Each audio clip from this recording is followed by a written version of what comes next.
Hello everyone, I'm your narrator from Grave Hush, and I'm here to help you unwind tonight. I know many of you use these stories to fall asleep. So before we begin, don't forget to like the video and subscribe to the channel. Also, where in the world are you listening from? And what time is it for you right now? Now get cozy, take a deep breath, let your body sink into the stillness. It's time to relax and let the story carry you into sleep. Our first story tonight. Let's begin. I used to work the night shift at Willow Creek Storage. I should have paid more attention to what my boss said. I used to work the night shift at Willow Creek Storage. Used to. After what happened last month, I can't even drive past the place without my hands shaking.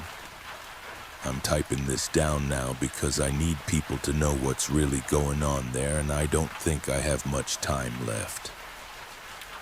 The job seemed perfect at first. 12-hour shifts, 3 nights a week. Decent pay for basically sitting in a booth and occasionally checking on things. The facility was huge, over 500 units spread across a dozen buildings. My supervisor, Jim, warned me that some weird stuff happened at night, but I figured he meant raccoons or teenagers trying to break in.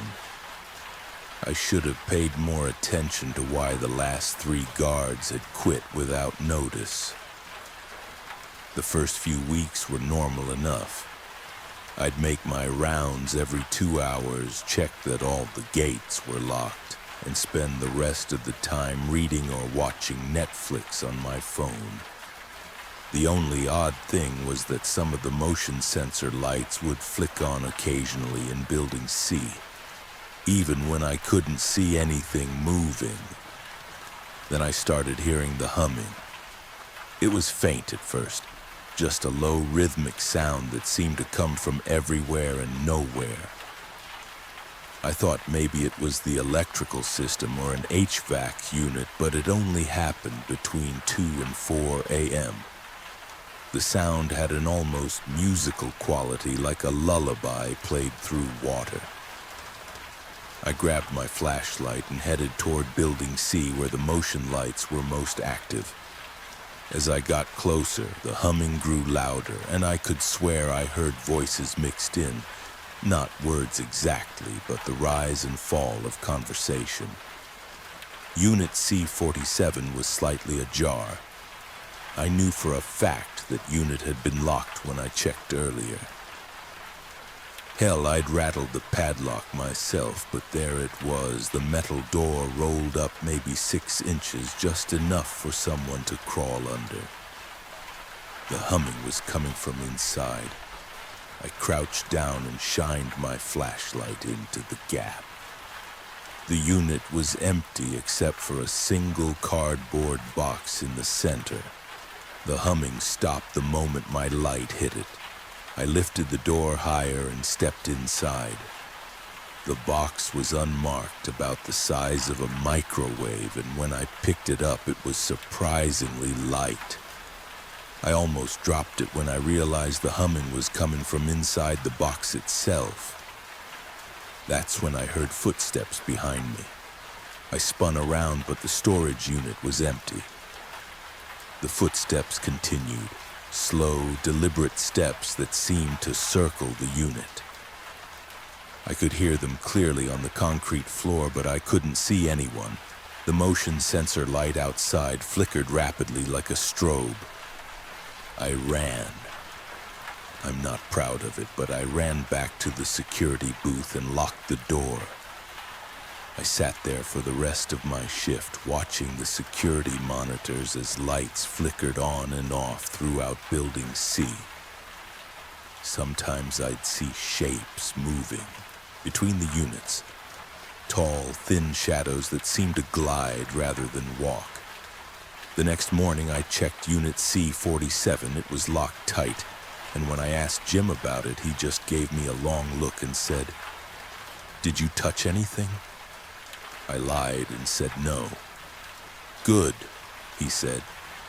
Whatever you do, don't touch anything in the units, and if you hear humming, just ignore it. But I couldn't ignore it. The humming got louder each night, and it wasn't just coming from Building C anymore. Units in Building F started opening on their own. Then Building A. Always the same thing. A cardboard box in an otherwise empty unit, humming softly in the darkness. I started keeping a log.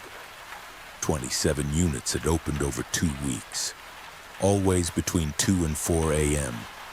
Always with a box inside.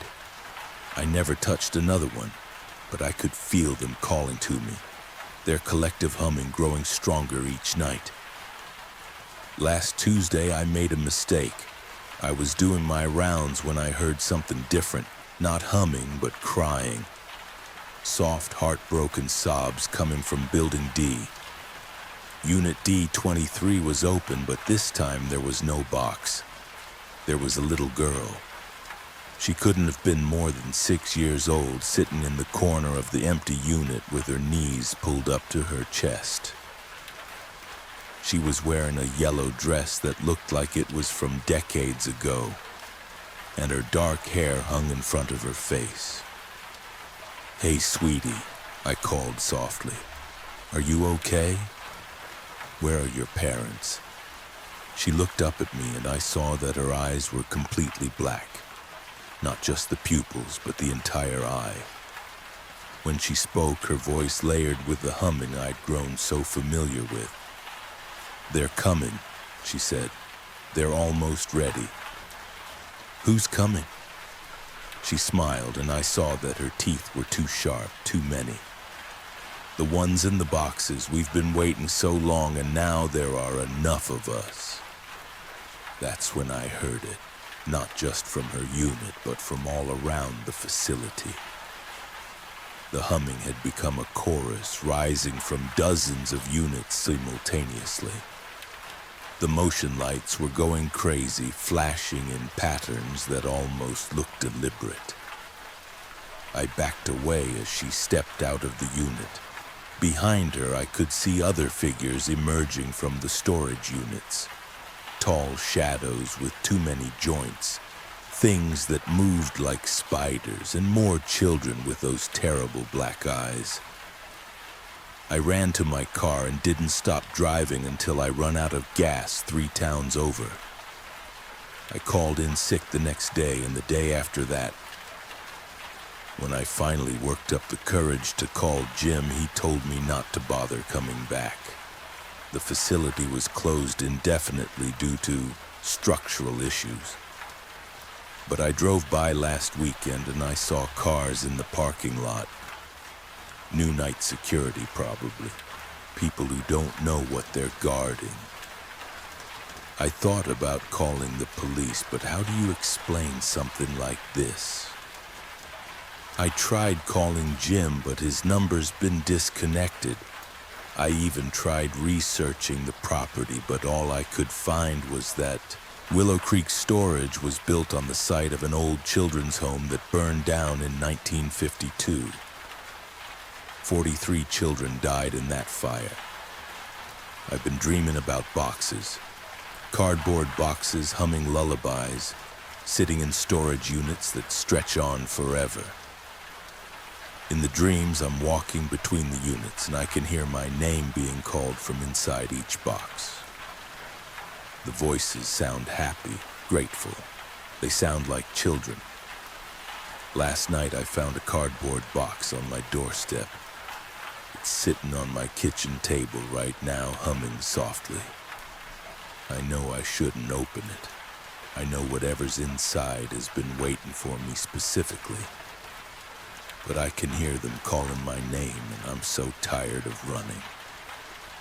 If you're reading this and I haven't posted an update, don't go looking for Willow Creek Storage. Don't try to help me. Just remember, if you ever take a job as a night security guard and your supervisor warns you about weird stuff happening, maybe listen to him. And whatever you do, don't open the boxes. Story 1 ends here. Now, let's begin story 2.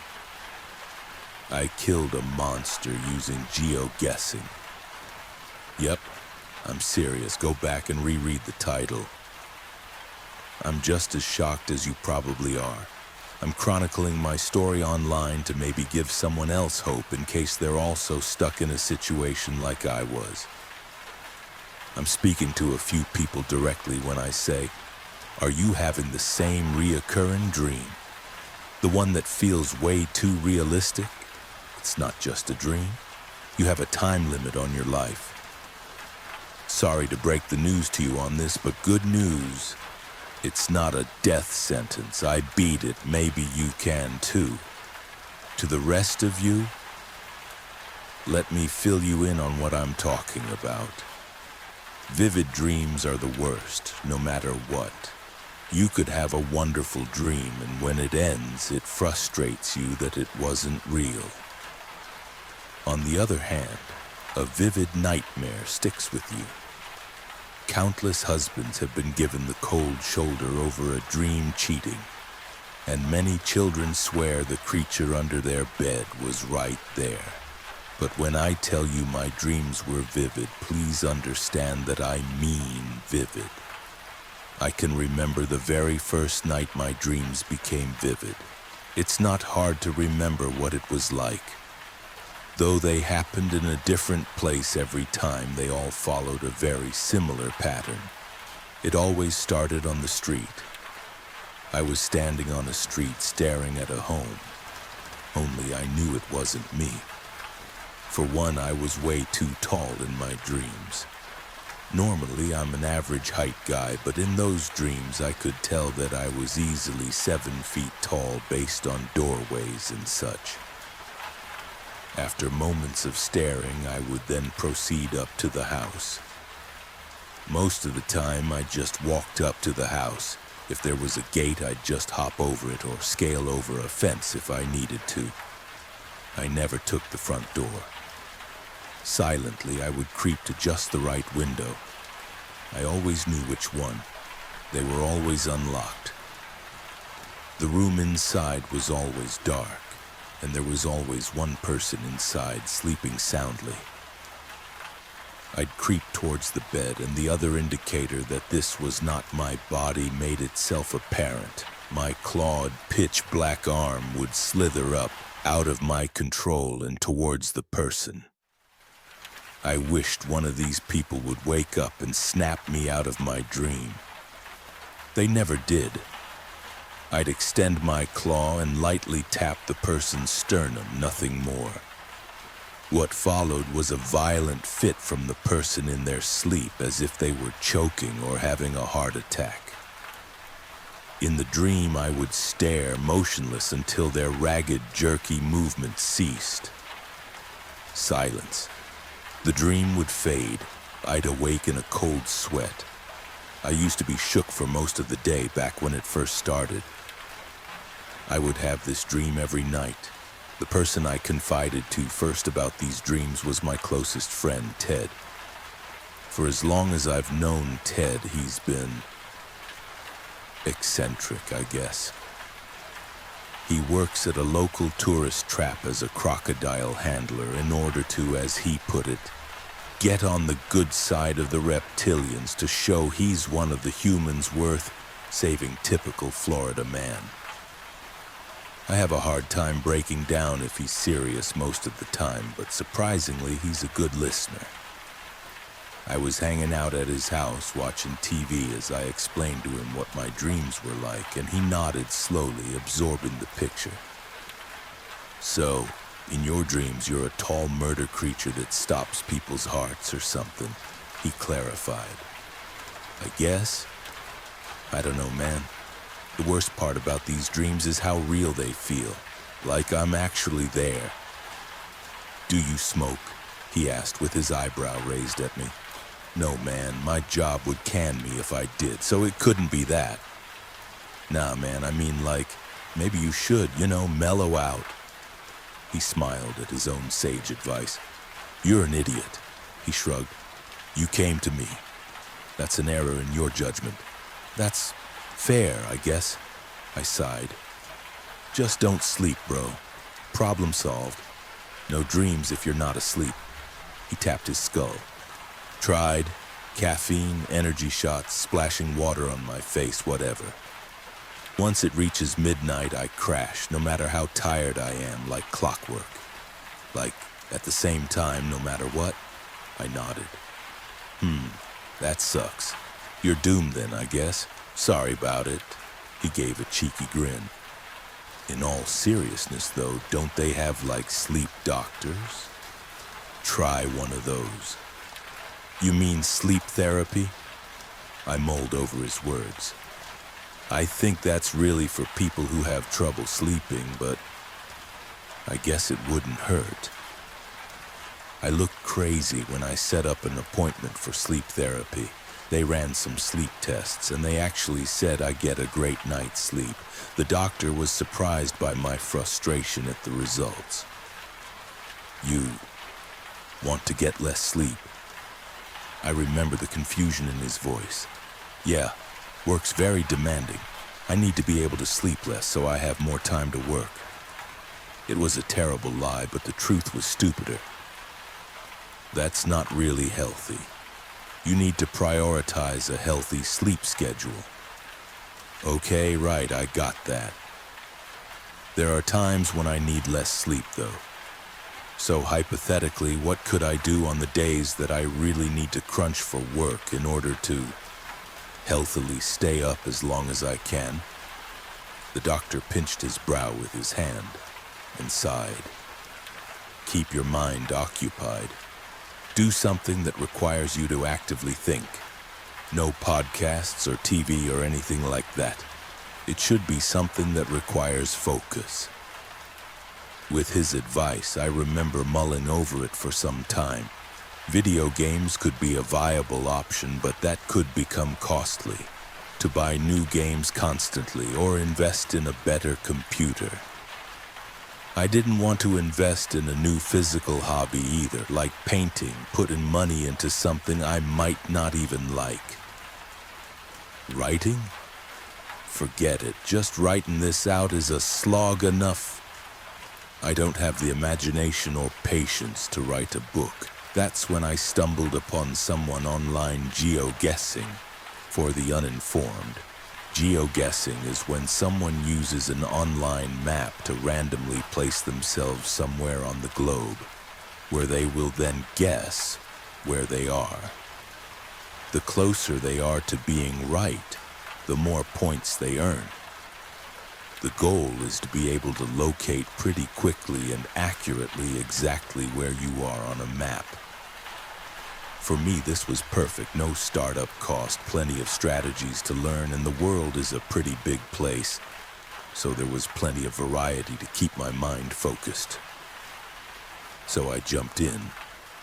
I spent my free time studying how to get better at guessing, and I would spend the late hours of the night honing my skills. The bad news was that I'd still become abnormally tired at 12 o'clock and pass out. The good news, however, was that I was keeping my mind preoccupied with geoguessing beforehand, so while the inevitable still came, I wasn't just staring at the clock waiting for it to happen. It was a little comfort, I guess. I don't remember how long after I started geoguessing that my breakthrough came. I woke up from another horribly vivid nightmare and in the stupor of the morning tried to start my day. Somewhere in between having breakfast and brushing my teeth, the thought hit me. I think I know where that house is. I concentrated, trying to scrape together bits of the vivid dream. I recalled a sticker on a pole outside. The architecture was unique enough and the short dashed road lines were clear. I laughed out loud to myself, shaking my head. Romania? Did I dream of Romania? It seemed so silly to geo-guess my dream, considering dreams are usually made-up wobbly places in your skull. I tried to dismiss the thought and move about my day, but a tingling feeling in the back of my brain told me I was on to something. By the time my shift at work was over, I instantly hopped on my map app and started searching the streets of Romania. It took about 20 minutes, and when I saw it, I felt my throat dry and my hands clammed up. I found it. The house I dreamed about, there was no mistaking it. I'd never seen that house before that day, and yet the night before I dreamed I was a large creature entering that home and killing whoever slept there. It was surreal, it felt impossible. The questions only got worse the more I thought about it. How did I see this? Why was I dreaming this? Was every night a real place? Was every night a real person? Am I watching a real person die every night? I tried to think of logical explanations. I'm dreaming of real places because of all the geo-guessing I've done. I probably just forgot I'd seen that house in the countless places I had guessed. That night I dreamed again, another house further into Romania. Again I was able to find the home. Night after night I would dream, and night after night it was a real place. By the end of the week I had created a line, each dot separated by miles, starting in Romania and ending in Hungary. At this point there was something I had to do to put a final nail in the coffin, so to speak. I know barely anything about Romania and Hungary, but through a process akin to pulling teeth, I was able to scrounge up some news about someone dying in their sleep.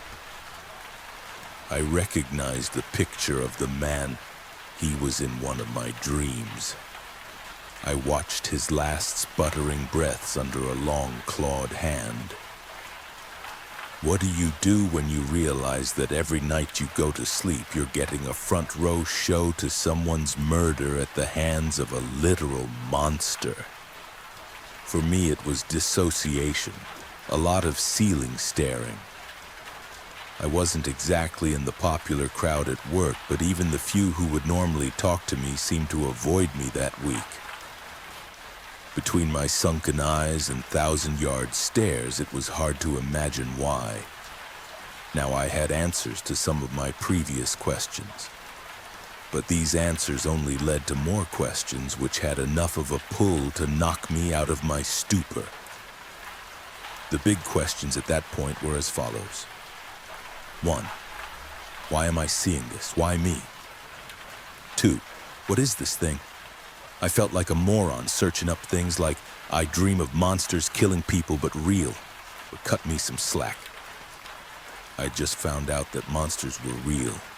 Most of my results were a lot of people telling fake stories, pretending they're real.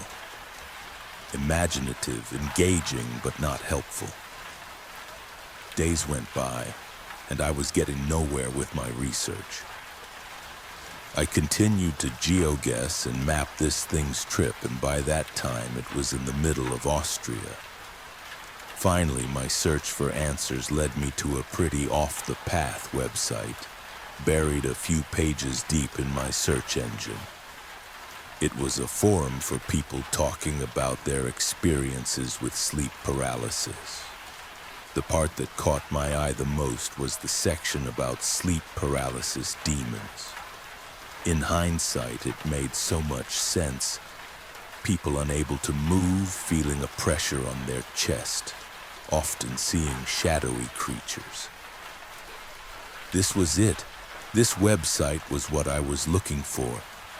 I quickly made an account and read through as many posts as I could, learning about the types of sleep paralysis demons and seeing if anyone shared a similar experience to mine. I was surprised to find just how many different types of sleep paralysis demons there were. Some saw witches, others saw literal devils on their chest, and some saw shadowy men in the corner of their rooms. Whatever they looked like, this forum had surmised that these demons feed off the fear and energy of their host without killing them. This left me confused. Then why is the demon that I see killing people? Digging a little deeper, I noticed that some people were asking questions about a demon that closely followed what I was seeing. They'd have dreams about other people being killed by some shadowy creature, and they would always see the dream from the perspective of the demon. Every single one of these users eventually stopped posting, which led me to the truth I'd been trying to deny. I was on this thing's list. The geoguessing data I've been keeping all but confirmed it. It moved from Austria to Italy, France, Spain, and now Maine. It had all of the East Coast to get through before it came to my neck of the woods in Florida, but at that point, I knew time was ticking for me. I needed to find a way to stop this thing from coming. Maybe pass it along to someone else. Anything to get me off the hook. I was desperate for answers. So I sent a private message to the head moderator for the Sleep Paralysis Demon Forum, a user by the name of the Creepy Caster. Hey, Creepy Caster, listen, I don't mean to bother you, but I think I have a special demon on my hands, and I wanted to see if maybe you'd have any additional knowledge to help me out. So my demon, I get dreams from this thing's perspective, and multiple times a week I dream of this thing killing people. I don't know anything about sleep paralysis demons, and I just wanted to see if you maybe had any suggestions or knew anything to help me out. About an hour or so later, I got his response. Hey, Sleepless in Florida. Yeah, I got a suggestion for you. If you have any loved ones, say goodbye to them. If what you're saying is true, you've been targeted by the touch of death itself. I came up with the name. I don't know how to put this lightly, so I won't. You're cooked. Anyone who's ever asked about the same thing you're asking about stops posting, and it's probably not because they made friends with the demon. No one's ever killed a sleep paralysis demon before, and there's proof that some out there just kill people. Just go look up SUNDS if you don't believe me. Sorry about your luck. Thanks for being a member of the forum. I reread his message a few times, letting the words sink in. Sure enough, I did look up SUNDS, sudden unexpected nocturnal death syndrome. I laughed bitterly at the thought. Yeah, I solved the unexpected death part. Turns out it's just a demon that likes to torture you before it kills you. Great. A Nobel Prize was in my grasp. The part of his message that stung the worst was the part about loved ones. My parents were long gone. I had no siblings and no love interests in my life. Part of me wondered if that's why I was targeted. I was easy prey. I won't lie, I fell into a state of hopelessness. I continued to track the demon's location as it crawled down the East Coast. It was a weird feeling to know that I'm going to die, and at the time thinking there was nothing I could do about it. The day it all turned around was the day I met up with Ted to say my goodbyes. When I came over, he was out in his backyard setting up empty cans, gun in hand. Hey, Ted, thanks for letting me come over. I really appreciate... Wait, is that a Zune? Ted held up the ugly brown and green device. Course it is. No one tracks outdated tech, and this thing works just fine. I shook my head. All right, whatever. Doesn't matter. I know I've been a little flaky lately, but I was wanting to say goodbye and let you know you can have whatever you want from my house. He paused and raised an eyebrow at me. What? Seems a little out of the blue, don't you think? I simply sighed. My shoulders shuddered. Yeah, well, those dreams I told you about a few weeks ago.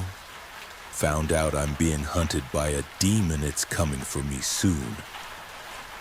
Normally, this would get a laugh out of someone, or they'd probably think I'm crazy. Ted, however, just nodded like we were talking about the weather. How do you know this? All right, I'll try to give you the short version. About 45 minutes later, I wrapped up my explanation. So yeah, it's on the way and there's nothing I can do about it. So I wanted to give you some closure before it gets here. There was a heavy silence from Ted as he digested my words. Finally, he shrugged. You ain't dead yet. Actually, I think you have the best chance of taking this thing out.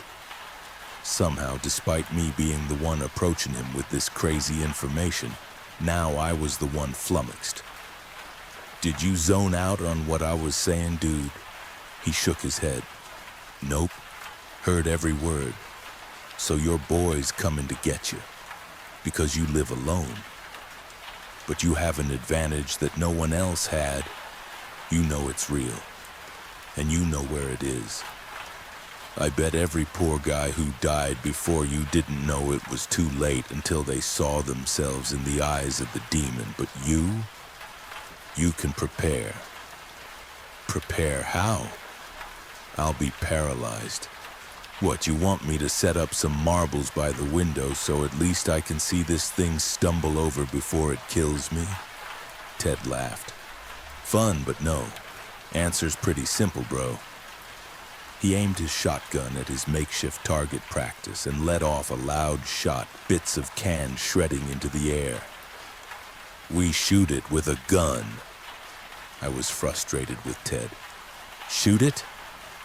Do you hear yourself? Just shoot the demon like it's that easy. The guy online said no one has killed one of these before. Yeah, dude, because no one had known it was coming before.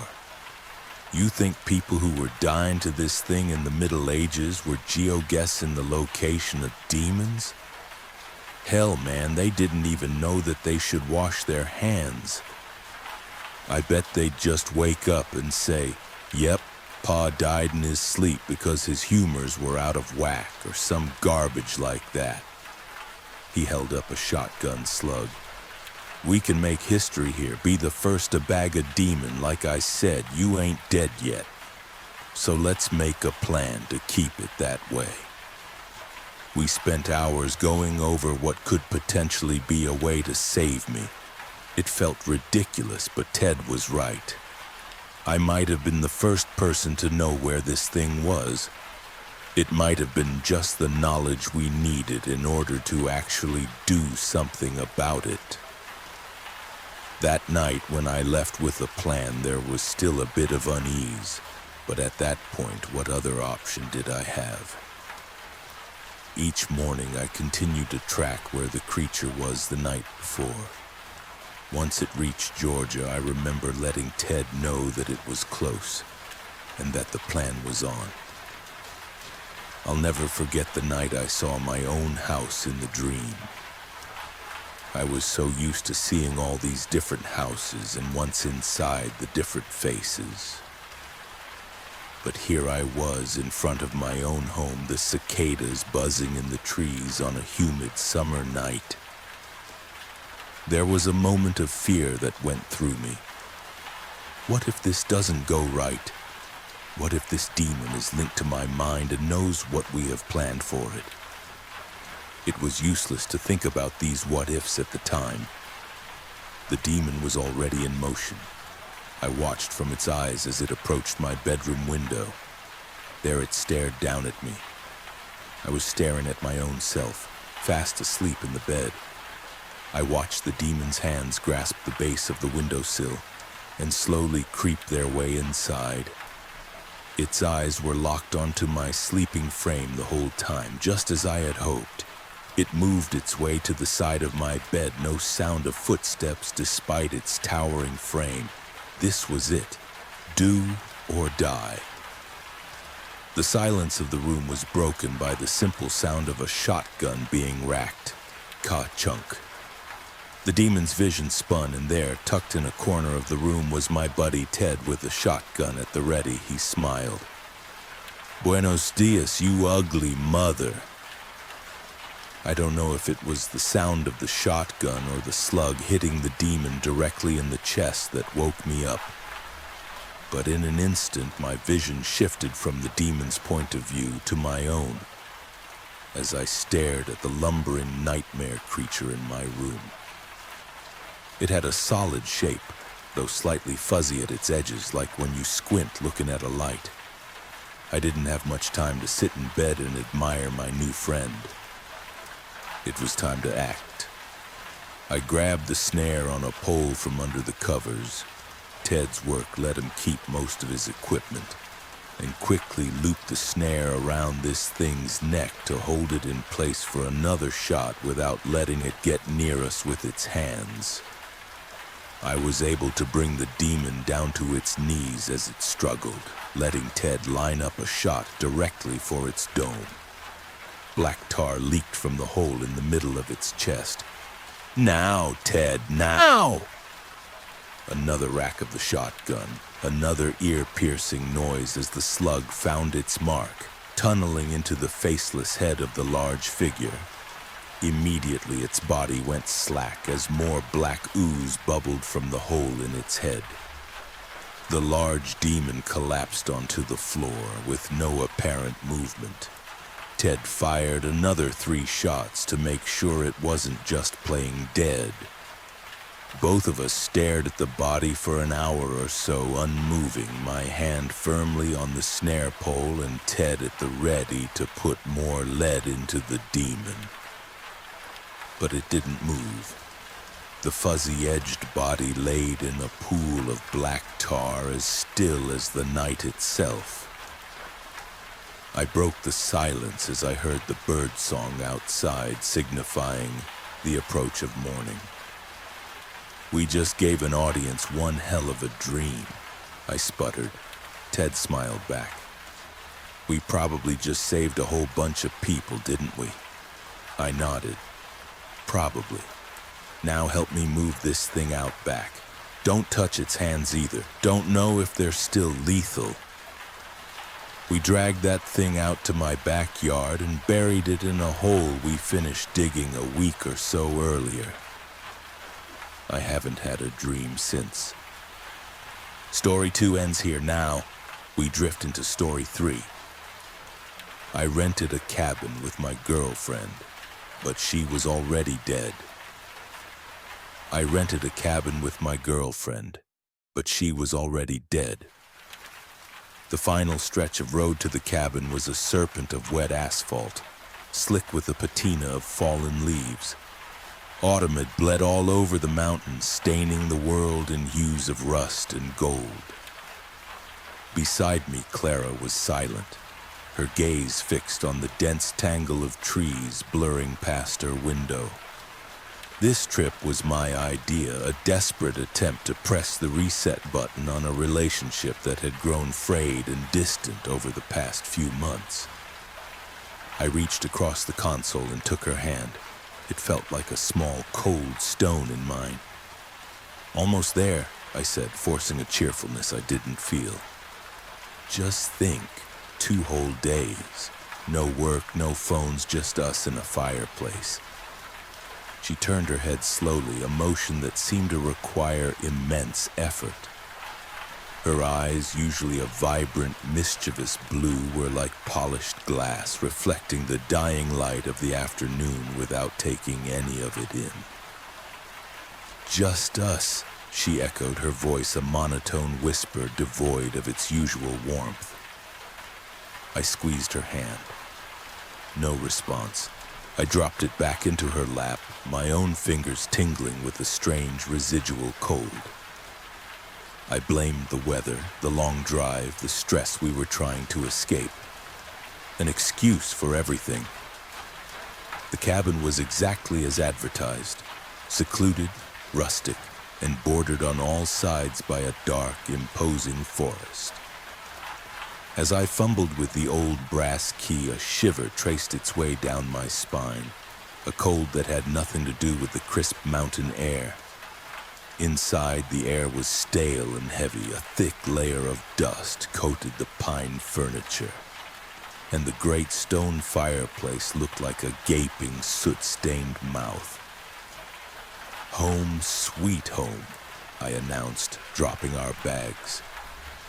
I turned to Clara, expecting a sarcastic comment or at least a roll of her eyes.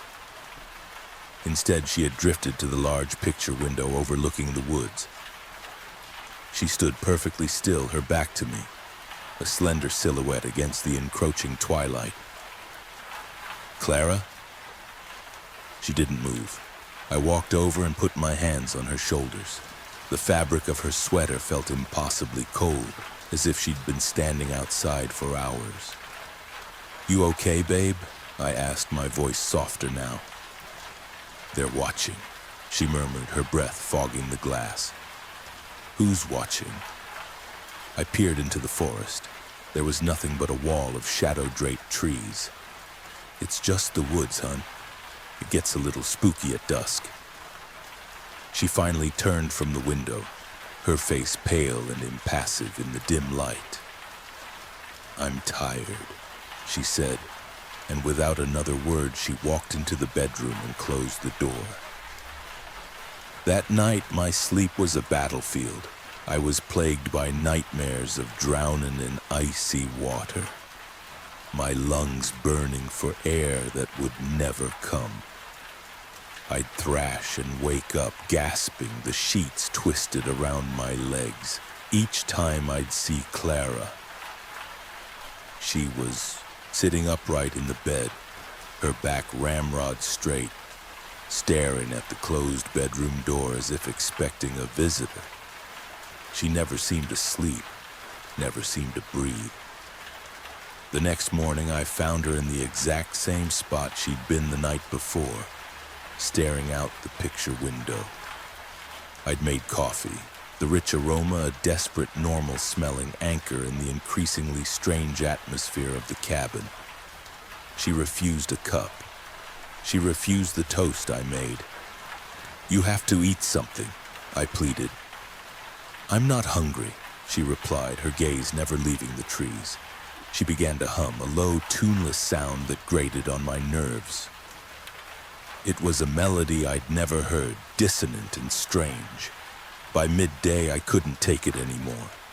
The silence, the humming, the unnerving stillness of the woman I loved. I needed to hear another human voice. My phone, predictably, had no signal inside the cabin. "I'm going to walk up the driveway," I told her, grabbing my jacket.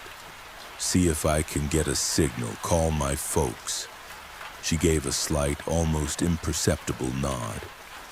The cold outside was a relief, sharp and clean. I walked 100 yards up the gravel path until 2 bars flickered to life on my screen. A cascade of notifications flooded in. Voicemails, texts, most were from work. But 3 were from a number I knew with a sickening lurch of my stomach, Clara's mom. My hands trembled as I tapped the voicemail icon. The first 2 were frantic, choked with tears. I clicked on the most recent one, dated from yesterday afternoon. Her mother's voice, a ragged, broken thing, filled my ear. "Alex, please, Alex, pick up. I don't know how to tell you this. It's Clara." A sob tore through the speaker. "There was an accident on Tuesday, a car, and she was on her way home from work. Oh, God, Alex. She's gone. Clara's gone." The world tilted. The trees seemed to bend inwards, the sky a swirling gray vortex. Tuesday, that was 3 days ago, 3 days before I'd picked her up for this trip. Number, it was a mistake. A horrible, cruel joke. My heart hammered against my ribs as I looked back at the cabin. And I saw her, a pale figure standing in the picture window watching me. Denial is a powerful anesthetic. I stumbled back towards the cabin, my mind racing, constructing 1,000 logical explanations. It was a prank. Her mom was confused. It was a different Clara, anything but the truth. I threw open the door. "Clara!" I shouted, my voice cracking. She was standing in the middle of the living room now, her head tilted at an unnatural angle. The humming had stopped. The air in the room was glacial, my breath pluming in front of my face. "Clara, your mom called," I said, my voice shaking uncontrollably. She said something crazy." "Did she?" The voice that answered was hers, but it was hollowed out, an echo in a deep, empty well. "She said you were in an accident. She said you..." I couldn't finish the sentence. The thing wearing Clara's face smiled, and the sight of it broke something inside me. It was too wide, a grotesque slash in her pale face that didn't reach her vacant eyes. "I was," it said. "It was very cold, in the water. My nightmare, the icy drowning, it wasn't mine." "Who are you?" I whispered, backing away until my shoulders hit the rough-hewn wood of the door. Its head tilted again, a dry, cracking sound like snapping twigs echoing in the dead silence. "You missed her so much," it said, taking a gliding step towards me. Its movements were wrong, too smooth, like a puppet being pulled by unseen strings. "You were so lonely. You kept wishing she was with you right here, right now." The temperature in the room plummeted. A frost pattern began to spiderweb across the window panes. "You wanted her back so badly," it continued, its voice beginning to change, layering over itself into a chorus of dry, whispering rustles. "You didn't care what answered your wish." It took another step, and its form wavered, the familiar lines of Clara's face and body seeming to blur at the edges as if I were seeing it through heat haze. Her jaw unhinged slightly, stretching impossibly wide, and the voice that came out next was not human at all. It was the sound of wind through a graveyard, of dirt falling on a coffin lid. And I was so hungry. I turned, my hand fumbling for the doorknob, twisting it frantically. It wouldn't budge. I rattled it, threw my shoulder against the solid wood, but it was useless. A cold, metallic click from behind me told me why.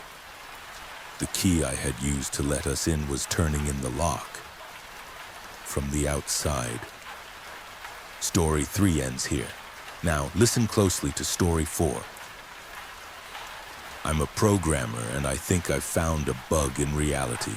It lives in apartment 403. I'm a programmer.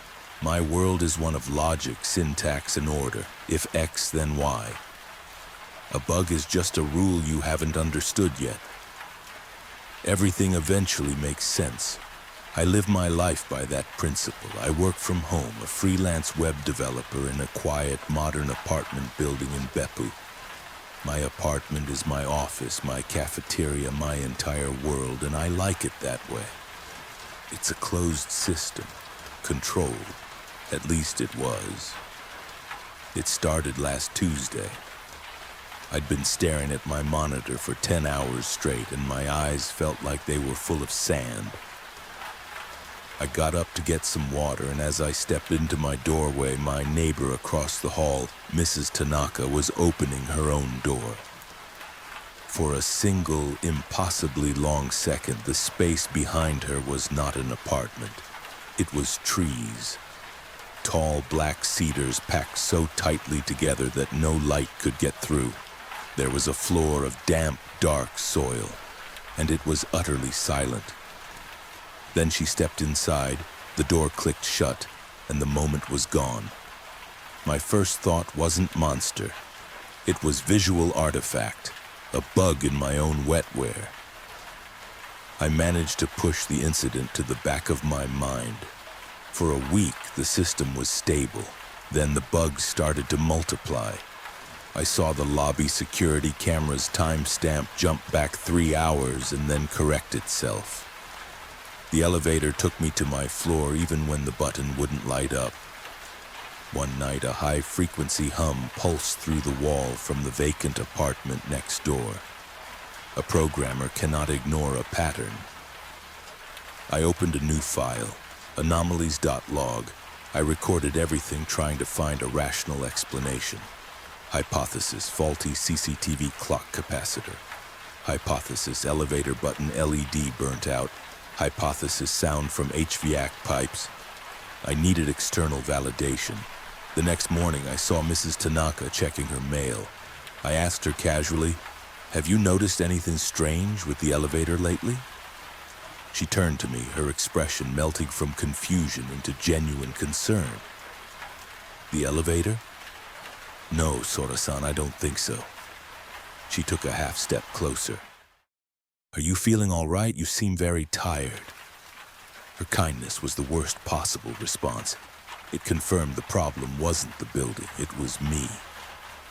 I retreated to my apartment, my face burning. My log file no longer felt like a scientific document. It felt like the diary of a man losing his mind. Her concern should have sent me to a doctor. Instead, it sent me back to my code. The only thing I could trust was my data. Anomalies.log became my obsession. I started actively hunting for glitches, my freelance work forgotten. The log grew to 57 entries. I needed to visualize it. I found a digital blueprint of my building, assigned coordinates to every anomaly, and wrote a simple Python script to plot them. I expected a random scatter plot confirming my own cognitive chaos. I ran the script. It wasn't random, it was a cluster. A tight, undeniable grouping of incidents with a bright red core on the 4th floor. A cold wave of vindication washed over me, followed by a much colder wave of dread. I wasn't crazy. This was real.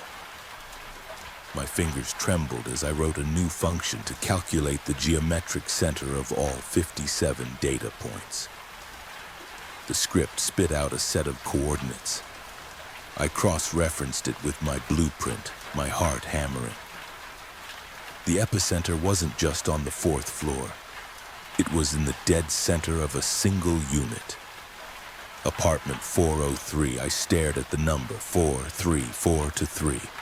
A chill seeped into my bones. It felt like a variable name in a block of malicious code, a key I was never supposed to find. The question, "Am I crazy?" was replaced by "What is in that room?" I needed proof that wasn't filtered through my own senses. I rigged a webcam inside a fake Wi-Fi repeater and aimed it at the door to 403. For 12 hours, nothing. Then my motion sensor triggered. The door's latch clicked.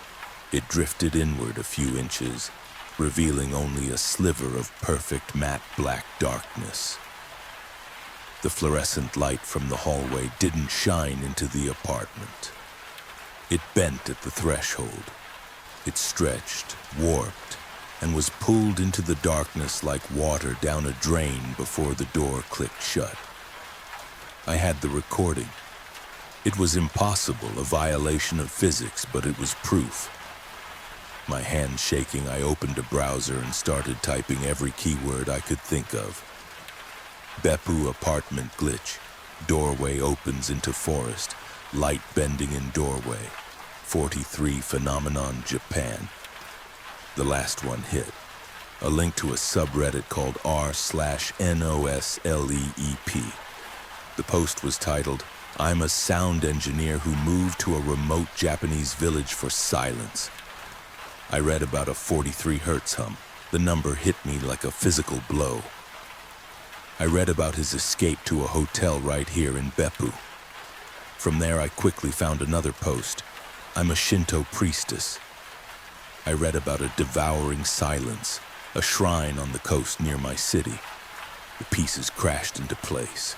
The sound and the silence, the engineer and the priestess, they were here. and the phenomenon they described hadn't stopped. It had just moved. It had settled down the hall from me. And so I'm writing this. Right now. My hands are shaking. I'm not a sound engineer with special equipment. I'm not a priestess with centuries of tradition. I'm just a programmer who lives on the 4th floor, and my entire logical world has been rendered obsolete. This post is a desperate last-ditch effort. This is a message.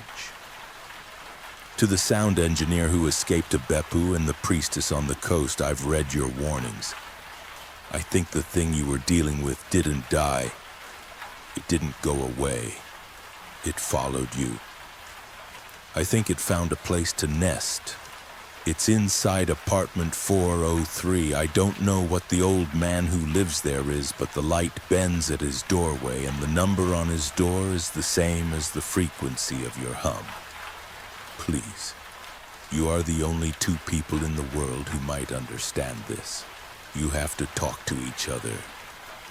You have to do something before my neighbor comes home, or before whatever is in his apartment decides to visit mine. Story 4 ends here, and now we enter the fog of Story 5. The train. The young man slowly stoked the furnace with a methodical boredom that befit the monotonous task he had been charged with. The rhythmic chugging of the train helped him to slip into a thoughtless rhythm of stoking and fueling. Make sure it doesn't go out. It'll be difficult to light again, and we can't chance a stop. Words that the driver had said countless times as she drilled him in his duties. Don't let it go out, kid, or we're all dead. Those were the last words she croaked out before leaving him to fend for himself. Typically, the other driver would take over, but he'd been lost during a previous unfortunate encounter. 5 people had been killed on the journey, leaving their total number at 13. Unlucky 13. The old mechanic had spent a long while raving about the grave misfortune that should befall the lot of them. The young man took no heed in his words. He didn't trust superstition or ritualistic practices. If fate was a thing, then they were all already cursed to be bound to its thread no matter what they did to avoid it. His gospel was his own wit, however, meager it may be. The other passengers maintained similar beliefs, and so the old man's desperate calls for a sacrifice were dismissed. He now secluded himself in his room and coveted his suspicions, talking only to the people who brought him his food and to the conductor when he felt the need to rant. These rants normally ended in his creaking shouts, filling the corridors while the conductor attempted to keep civil. He would always demand counsel with the driver, but he was refused. The driver was just as secluded as he. The poor woman hadn't slept in days.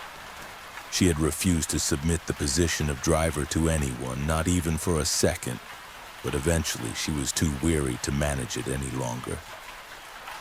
She was forced to sleep and gave the role to the only person who was willing to accept it, the young man. He pushed his sweat-greased hair out of his eyes and instinctively glanced up at the horizon, or where the horizon should have been. The powerful light at the front of the train left all things outside of its beam in deep shadow, so he saw nothing of interest. He returned his eyes to the flame and decided to add a new shovel full of coal onto it. His job was simple. Keep the fire going, and if he saw the lights of a town, then wake the driver. Despite its simplicity, the young man had felt stressed at first. However, he soon slipped into the careless rhythm of it all, and boredom overtook his fear. The young man was surprised by the noise of the machine. The systematic chugging of the pistons had, at this point, become a regular sound, but at first the noise was unbearable. You could feel the raw power of the locomotive from anywhere on the train. But here it felt imposing and impossible. That was when he noticed a new sound, a slapping noise like bloody steak against a chopping board. It was rapid, almost the same frequency as the train's powerful pistons. It was faint, but the noise began to intensify until it was unmistakable. Bare feet slapping on the ground, but that was impossible. He looked up, stared out of the window. At first, he saw nothing until eyes. Two beady dots of shimmering yellow only a few meters from the train. They were most certainly human-shaped, but they couldn't belong to a human. That was when he heard the breathing, ragged and heavy like that of a wounded animal. However, there was a choking wheeze to every exhale. Just as soon as it had appeared, it slipped away. The young man quickly reached for the coal shovel and clutched it hard in both hands. It couldn't be. Not again. He waited for several minutes with bated breath. Nothing. Then a scream pieced the night and the train lurched violently as if struck by powerful artillery. He only realized that the train had tipped slightly off the rails when it came crashing down with a shower of sparks. Acting as swiftly as his nerves allowed, the young man ran forwards, raising the heavy shovel behind him. He burst through the door into the first carriage and sprinted past opening doors and shouts of confusion. He forced himself into the second carriage, past a young woman asking him what was happening, into the third carriage, into darkness. Something must have happened to extinguish the lamps because the bleak night had seeped inside. It was evident that something else had followed the darkness. Moonlight shone through a large hole in the wall, the edges of which were sharp and jagged like the maw of a shark. The young man crept forward with the shovel raised behind him. First door, it was ajar. He pushed it slightly with his foot and peered inside. There was a single candle on the windowsill which illuminated the room slightly. The dancing light of the flame showed a figure silhouetted in the corner of the room. "Mike," it stammered. "Yes, it's me," the young man responded. "Conductor, is that you?" the young man asked. The silhouette didn't seem to hear his question. "It's inside," he gasped. "Yes, I thought so." He turned and stared into the carriage. "Do you have a weapon?" the young man asked him. No. Okay, just wait here, There was a sudden sound from elsewhere in the carriage. The young man jumped and quickly turned to face the noise, raising the shovel in front of him. It sounded like some kind of thick gurgling. He raised a hand to the conductor, signaling him to stay, and snuck forwards.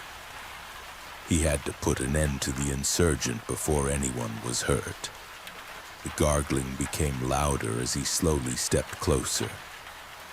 The sound emanated from the last door in the carriage. The young man approached. He opened the door and peered into the gloom. The choking, it was now evident that it was choking, was coming from somewhere in the corner of the room. A cloud drifted from blocking the moon's light. This shift illuminated the cabin and a person on the floor. The driver.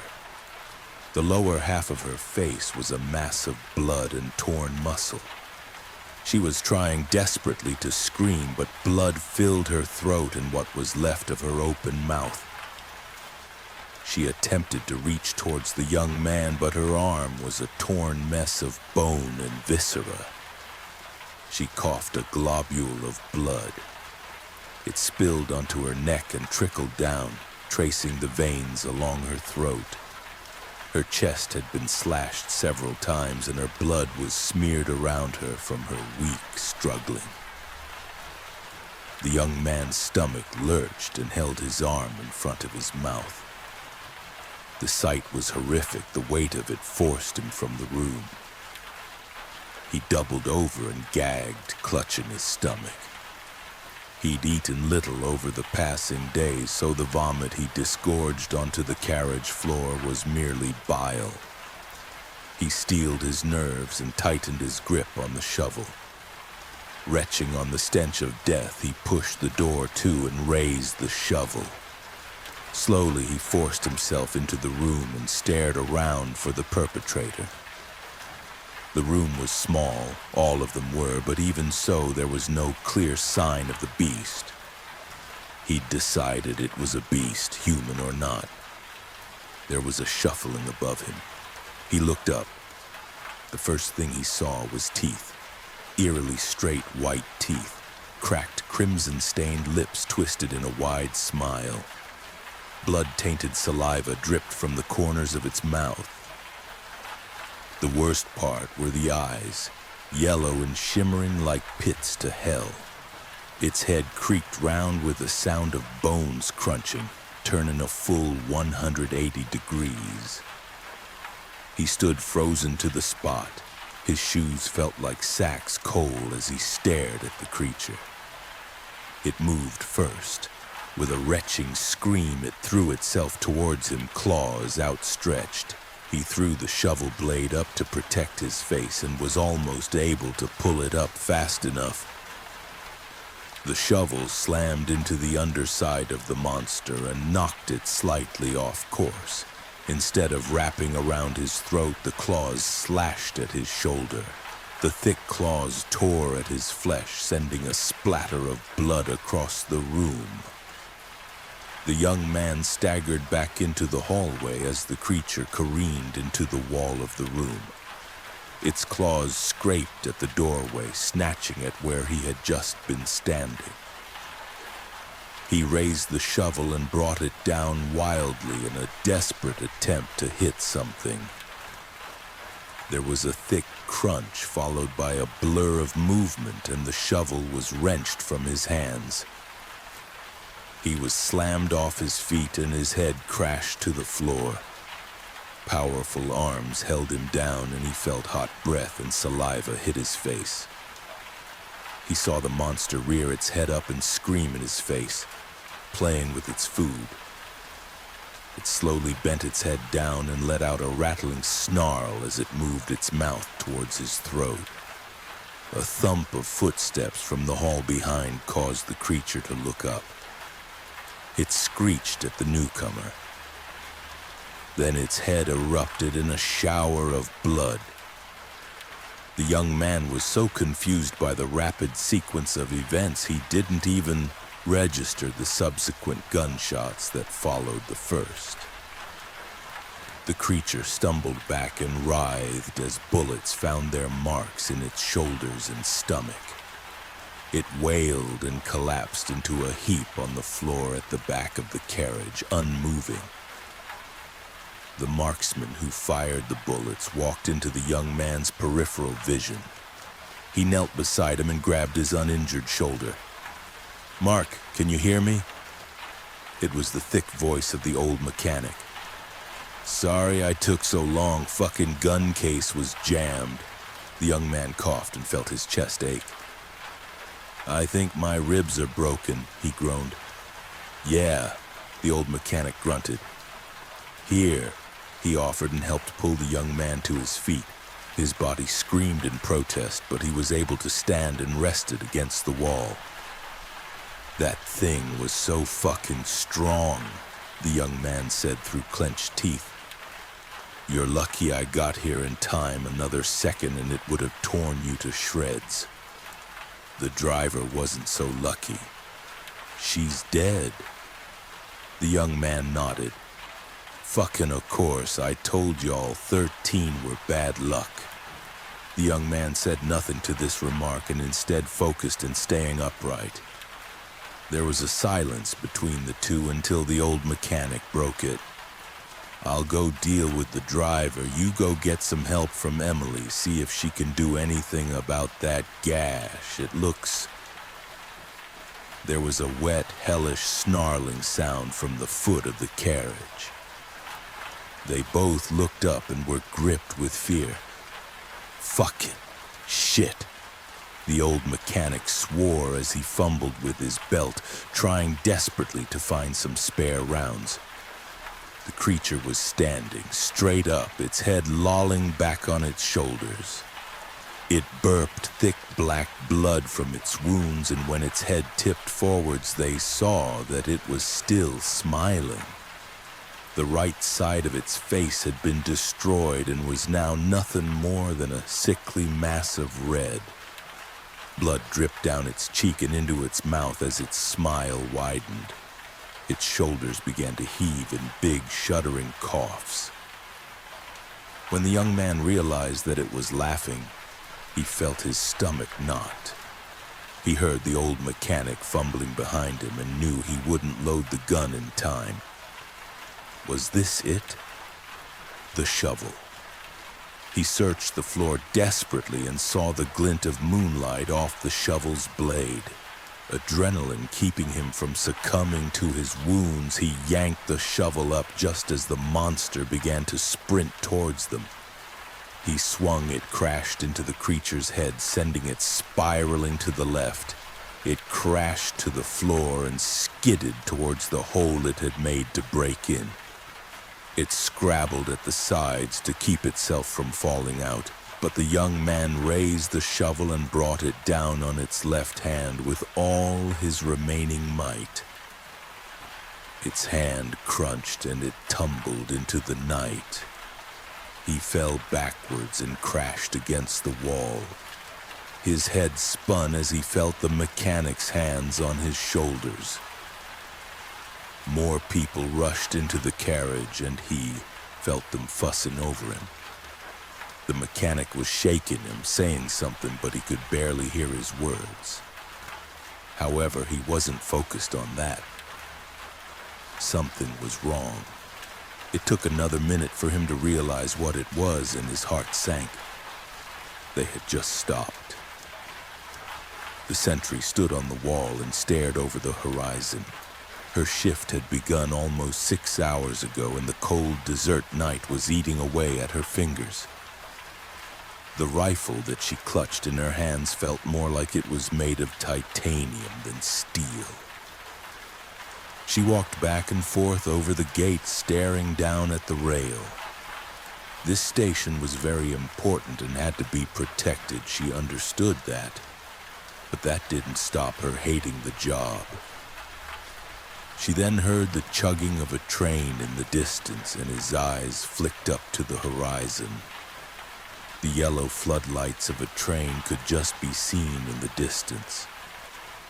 She quickly ran to her side of the gate, and she spied her fellow sentry doing the same. She gripped the crank and got ready to open the gate once the train stopped. Something was wrong. It wasn't slowing down. "Run!" she screamed to her fellow sentry, and they both sprinted away from the gate. There was a mighty crash as the train plowed through the gate and came of the rails, ending up tipped half on its side.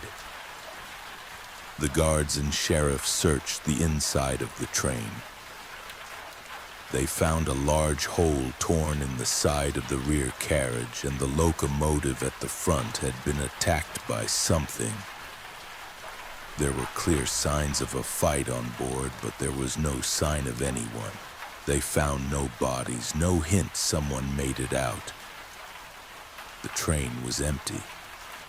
All of this was unnerving, but the thing that scared the sentry the most was that there was not even a trace of blood. Story 5 ends here now. Settle in for Story 6. La Boo Boo Horror. Hey everyone, I wanted to share a creepy experience that happened recently at my uncle's house, and it's all linked to this viral La Boo Boo doll trend. So here's what went down. My uncle has 2 kids, and a few weeks ago my aunt had to travel abroad for an office tour. That left my uncle alone to manage the kids. As you can imagine, two little ones can be a handful. One day, after seeing all the hype about the Labubu doll online, the kids got super stubborn about wanting one. To avoid further tantrums, my uncle gave in and bought them a Labubu doll. Things were fine for a day. The night after my aunt returned from her trip, she heard something disturbing, a woman crying somewhere in the house. She checked every room, but there was no one and nothing unusual. She ignored it, thinking it might be just her imagination or jet lag. But then, the next night, same thing. Late at night, she heard the sound of a woman softly weeping. Again, nothing was found. On the third night, it happened again. This time, she woke up my uncle and told him everything. To her surprise, he said, "You've been hearing this for 3 nights and didn't wake me before." He then paused and added, "Maybe it's that Labubu doll." Turns out he had come across some strange articles online saying that certain Labubu dolls are believed to be cursed or demonic. That same night, my uncle didn't take any chances. He got up, took the doll, and threw it far away from the house. Here's where things get even weirder. For the past few days, the kids had been behaving oddly. They were super cranky, refused to go to school or even their favorite tuition classes, and were always upset for no reason. But the very next morning after the doll was thrown away, it was like a cloud had lifted. The kids woke up smiling, full of energy, no mention of the doll at all. It was like they didn't even remember it. The whole vibe of the house changed, peaceful, cheerful, and light. We still don't know what exactly was going on, but one thing is clear, that Labubu doll wasn't just a toy. Anyone else experienced anything strange with these dolls? The 6th story has come to an end.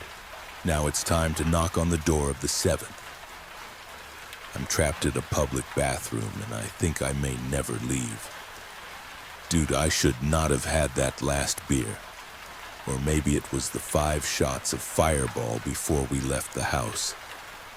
Either way, my stomach was absolutely destroyed as I stumbled into this sketchy gas station bathroom.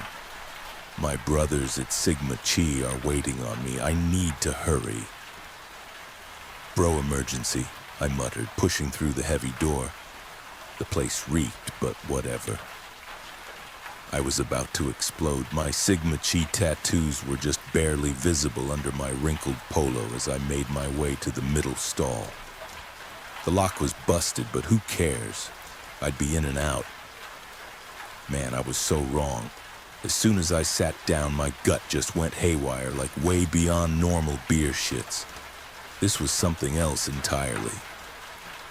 Wave after wave hit me hot and wet like ground beef forcing itself out of my asshole. I couldn't even move my toes. My legs felt like jelly. "What the hell?" I groaned, checking my phone. "How? Already been here an hour. That couldn't be right. I'm fucking wasted." I tried calling my boy Tyler to come check on me, but my phone kept dropping calls. The fluorescent light was flickering like crazy, making weird shadows dance on the walls. Probably just the alcohol messing with my head. By hour 2, I was getting concerned. This was not normal, even after my legendary celebratory hangover keggers. My body felt like it was eating itself from the inside out. I kept hearing weird scratching sounds in the walls. Probably just old pipes, right? I can't hear shit over the sound of wet slop hitting brown water. That's when I noticed the graffiti. Weird stuff I swear wasn't there before. Messages scratched into the paint. It watches. Day 8. Getting weaker. The creature feeds. Probably just some emo kids trying to be scary. I would have laughed if I wasn't feeling so awful. My phone buzzed. Raven's name popped up. My goth girlfriend with all her dark makeup and fishnet everything. She was probably wondering where I disappeared to. We'd been at some party and she'd been looking incredible in that new black corset with all the buckles and chains. Kyle, where did you go? You just vanished from the party. Her voice had that smoky quality from her clove cigarettes. I'm still here in my full makeup and platform boots, and Brad's asking if you're okay. Hey, babe, I managed, trying to sound normal. Just had to use the bathroom real quick. This gas station on, I looked around for a sign. Highway 9. Even in my weakened state, I smiled, thinking about her towering over everyone at the party in her platform boots. All 9 feet of my Amazonian goth goddess. You've been gone for 2 hours, Kyle. 2 hours? No way. That can't be right. I just got here. Something shifted in the shadows behind the stall. Probably just my imagination. I was pretty drunk when this started. You sound weird. Are you sick? Raven's concern was clear even through her usual deadpan delivery. I could picture her adjusting her silver nose ring like she did when she was worried. Just the beer, you know? Had way too much. I tried to laugh it off, but another wave hit me hard. My vision blurred. Listen, I might need... The scratching in the walls got louder. Way louder. Like something big was moving around in there. Kyle? What was that noise? Probably just pipes or whatever. I was starting to feel really weak. Hours of this had drained everything out of me. Hey, Raven? If something happens. What? Kyle, you're scaring me. What do you mean if something happens? I could hear her combat boots clicking as she paced. Those custom-made size 15 boots that helped her reach her full 9-foot height. She was probably smearing her dark lipstick as she bit her lip. She always did that when she was anxious. That's when I realized the scratching wasn't coming from the pipes anymore. It was coming from right behind me. It's right behind me, isn't it? Something was in here with me, and it had been right behind me, waiting for me to get weak enough. The creature, I whispered, finally understanding what those graffiti messages meant. What? The creature? Kyle, what are you talking about? The creature right behind me. I gasped as the final wave of shit fluttered out of my ass. The sound slowed as my body failed me. The sound of my fart somber and slow like jazz. My body finally gave out completely. The thing, that creature had been right behind me if I hadn't made that clear enough. Hunting me this whole time, and I'd been too drunk to realize it. As everything went dark, I could hear Raven, 9 feet tall, screaming my name through the phone, her voice cracking with panic. She'd probably show up here in her full goth gear. She's 7'5" even without the platform heels, but she doesn't mind being even taller for me. The dramatic winged eyeliner, the dark eyeshadow that made her look like some beautiful specter, ready to fight whatever had taken me. But it would be too late. The last thing I heard was wet feeding sounds and my girlfriend's desperate voice promising to burn this whole place down with her ritual candles, her sobs mixing with sounds I really didn't want to identify. I couldn't help but think about how she'd wear her 19-inch tall heels to my funeral. She knew I always wanted a woman who was 9 feet tall. The creature had found its meal, and now it would wait for the next, clueless, helpless Sigma Chi brother like me who had one too many brews. I could only hope I'd be lucky enough to crack a cold one with Jesus up in heaven at it, What's up? I'm Chad, president of Sigma Chi House. And right now, I've been tasked with solving Kyle's murder or disappearance, or whatever the hell happened to my brother. The cops basically shrugged when that 9-foot goth chick Raven came to them with her story about Kyle being trapped in some gas station bathroom. I mean, I get it. She's intimidating as hell in those custom size 15 combat boots and all that black makeup. But Kyle was one of ours, and we don't abandon our brothers. So here I am, pulling up to this sketchy gas station on Highway 9 in my lifted F-150, ready to get some answers. The place looks like it hasn't been updated since the 80s, and there's this weird smell in the air like something died and got left to rot. Bro, this place gives me the creeps, I muttered, adjusting my backwards cap as I walked toward the building. The neon open 24 hours sign flickered ominously. Inside, the clerk, some dude with more piercings than Raven, barely looked up from his phone when I asked about Kyle. Yeah, there was some frat boy in here a few days ago, he said with zero interest. Went into the bathroom, never came out.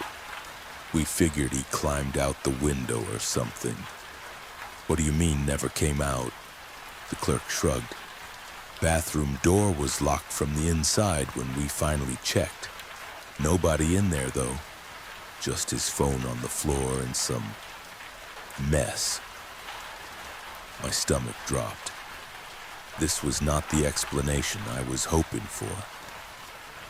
I headed toward the men's room, pushing through that heavy door Kyle had described to Raven during their last phone call. The fluorescent lights hummed overhead, and immediately I could see why Kyle had been freaked out. The middle stall had graffiti everywhere, messages scratched into the paint that definitely weren't there during normal vandalism.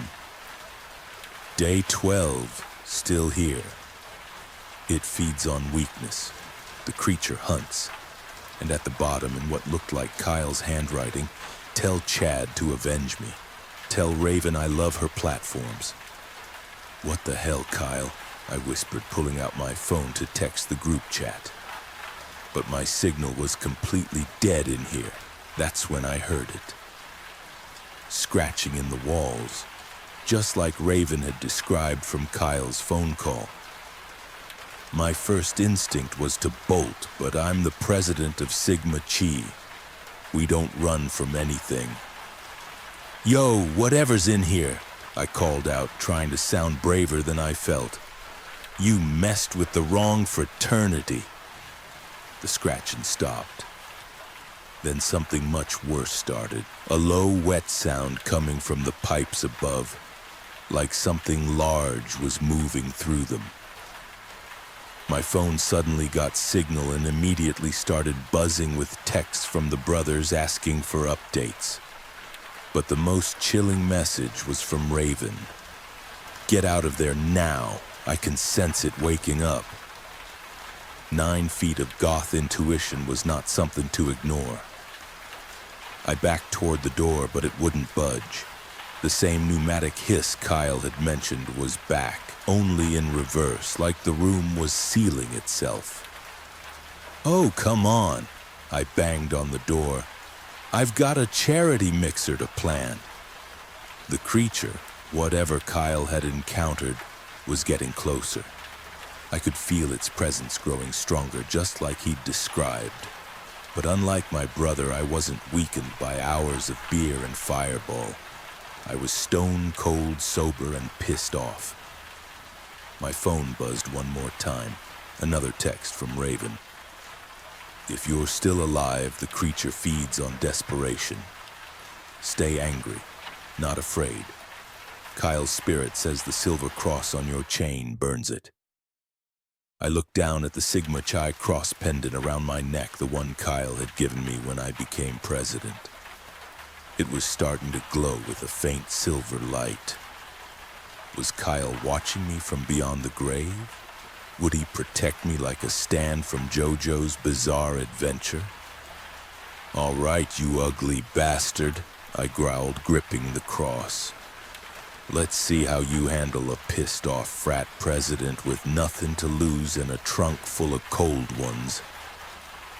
The seventh story fades with the sound of rain, but something darker now begins to stir. This is the eighth story. I work at a hotel at the end of the world. My job sucks ever since my dead aunt became my new boss. As the title says, my long-dead aunt has recently reappeared to attempt to seize ownership of my uncle's, her husband's four-star hotel for unknown but very likely nefarious reasons. But before all that, I got a promotion. My uncle's been having me sub in for the old night clerk for reasons like to recover from mono and doesn't want another nervous breakdown from listening to the voices in the eternal black void. Some of which are valid, but some of which are just plain silly. Most employees here are some variation of cousin, second cousin, or out-of-town hire. The last night clerk was one of the few local employees from the town at the edge of the world. No, I can't tell you where we are, sorry. Policy. Meaning she's literally grown up with the open black abyss that lies beyond the world in her backyard. You'd think she'd be used to it. I suppose it's a bit different actually working at a hotel at the very edge with balconies hanging over impenetrable darkness and guests that frequently have dripping fangs or no mouths at all. But still. Anyway, she quit officially a few days ago, and guess who my uncle turned to fill the position? Two of my older cousins, actually. They didn't want the graveyard shift, though, so then guess who he turned to? Me. I got the job. I'm a good choice, too. Growing up, instead of going to scout camp or joining summer soccer leagues, Mom would always send me here to work at my uncle's hotel, the Grand Delaquesse. The first years I was in safe positions like kitchens or janitorial. But once I hit high school, he started letting me work as a bellhop. I was mainly responsible for things like carrying luggage and helping guests settle in. There were other responsibilities, though. I was in charge of prodding under beds after any rat people would check out to make sure they weren't still hiding there. And whenever ice machines started leaking green mist, I was in charge of directing traffic to other hallways. And if there were ever dead bodies, pretty common, lots of things like to come stay here before they die. I would be the first to see them and alert the cleanup crew to throw them into the void beyond the edge of the world. Don't get me wrong. Overall, being a bellhop was fairly safe. Most guests are none the wiser humans whose biggest concern is whether there's tofu bacon at our continental breakfast. There isn't. But I have a good amount of experience at the Grand Delaquesse. I'll be a good night clerk. I'm more than prepared to check in our late-night blood-eater visitors or inform the man with no mouth that no money, no room, pal, for the umpteenth time. I've read the employee handbook back to front, okay, skimmed, and I even know how to make sure a check is real. I'm used to the hotel's oddities. That's why it took me so entirely by surprise when my Aunt Cynthia, Uncle Roy's dead wife, walked through the automatic sliding glass doors at 3 in the morning little over a week ago. A little context. My aunt's been dead for, what is it now, 10, 11 years? Her painting hangs next to my uncle's in the break room. Not really sure of the entire story, but I distinctly remember seeing her face in the casket at the funeral, and then seeing that casket be covered by a literal ton of dirt. My uncle doesn't like talking about the specifics much. I know he really loved her, but she wasn't definitely dead. That's why you might forgive me when I regretfully inform you the first thing I said to her was, goodness, I need to talk with janitorial, she said, barely looking at me. You can practically taste the dust. What are you staring at? She snapped at me. What happened to that other girl that used to sit there? She, got mono and quit. I replaced her. My Aunt Cynthia snorted. Well, I'll be talking with Roy about that now, won't I? I think it was that comment, more than anything, that really made me snap to attention. My job? She was threatening my job? No room for me to just sit passively anymore. Do you have a room reservation? I said. We're already booked for the night. Room reservation! She shrieked and jabbed her finger at my chest, and electricity, real actual electricity, surged from the spot she touched. This is my hotel, how dare you? Then she strode past me, past the front desk, down the nearest hallway. When I tried to go after her, she was gone. Aunt Cynthia never screamed at me. Even when I broke her screen door as a kid, she was always calm. So who was that? One of the delightful benefits of night shift is if there's any major figurative fires, everybody's asleep. I'm, for the most part, in charge of putting them out myself. Or just not. That too. And as I wasn't about to wake up my uncle to tell him my first major contribution as the new night clerk was letting his demonic dead wife escape into the hotel, I had to wait until morning to talk to somebody. Before I went off to sleep after the night shift, I found my cousin Francis. Hey, so you remember Aunt Cynthia? Yeah, he said. Okay, so I think she might have walked in last night during my shift. Like alive. Francis was quiet. Then he shrugged. Hey, once I thought I saw Gandhi check in with a demon nun lady. Was it? Nah, he turned out to just be her familiar. So that conversation was super helpful. I decided to go directly to the source and sort of ask my uncle. Sort of, because as I said, he's really sensitive about the subject of his wife. He really loved her. Hey, I said to him later with an air of subtlety to rival that of any spy. So, anything weird happened to you recently? Huh. Like I don't know, anybody come to talk to you today or last night? He sighed, stacked his papers, and pushed up his glasses. What happened? Nothing. Everything's good. Just curious. After which point I bolted from the office in a flurry of subterfuge and discreetness. Whatever, I told myself, I'd just forget it. Weird stuff happened here all the time. Maybe I'd just fallen asleep and dreamed it. The next night she came back. It was much the same.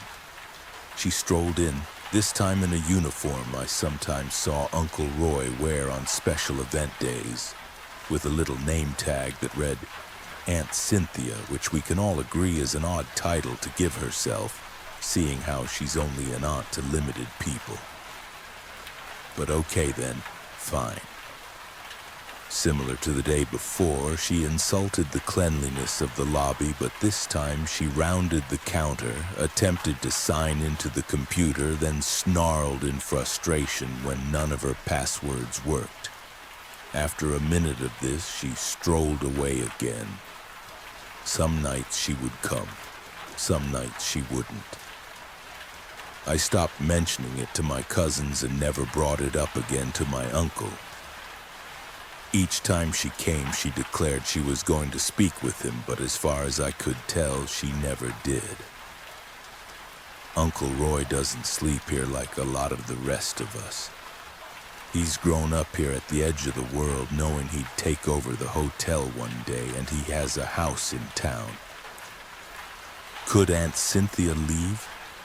Was she somehow stuck in the Grand Deliquesce? I would see her walk through the front doors but never saw her outside. Never during the day. It carried on like that for about a week.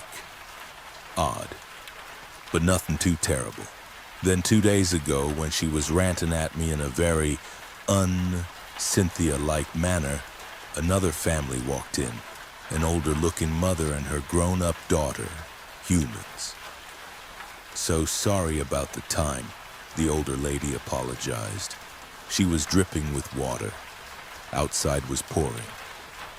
No worries? You two must be the Pantellis? I asked.